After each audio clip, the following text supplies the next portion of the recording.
I didn't choose contemporary dance. I think I found myself in a contemporary dance because when I started to dance, it was because I was young, not so much young as some dancers that they were like starting to dance with 7. I was doing a lot of sports, and then I found a lot of girls inside, and I started to dance because of my erotic energy. And I think it's really important that, especially in contemporary dance, that we maintain to develop this energy, because that we don't stuck in our minds. The first contemporary dance performance was actually alternation. I did alternation with one Slovenian choreographer. It was Matjaž Farič, and I was Paris in Romeo and Juliet.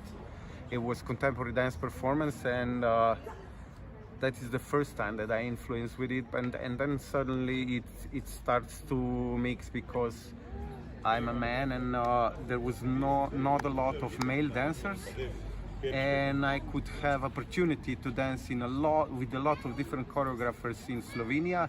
And then the twin influence with me, it was Frey Faust.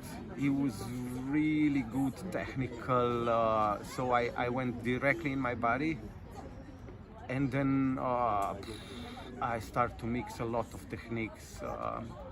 I remember that first it was hard techniques like Cunningham, Graham, even before show dance and Latino American dances, and everything was like tuck, tuck, tuck, tuck, and then it was this kind of release and contact improvisation, and I stayed a lot of it, contact improvisation. This is like that I almost lost my identity, but now I'm more like in some kind of this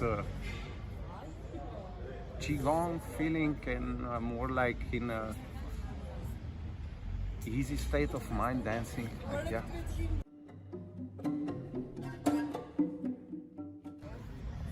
I really like Riga. It's really, I think, city for me, because it's okay, it's a little bit hot these days, but I feel the freshness of I mean, it's like a contradiction, but I really feel the freshness in a lot of trees, very spread, I don't know, like this squeezed streets, and beautiful festival.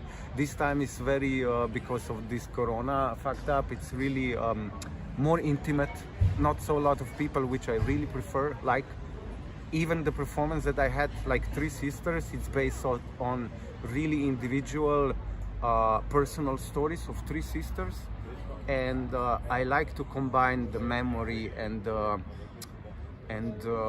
present time, and it's really lately one of the major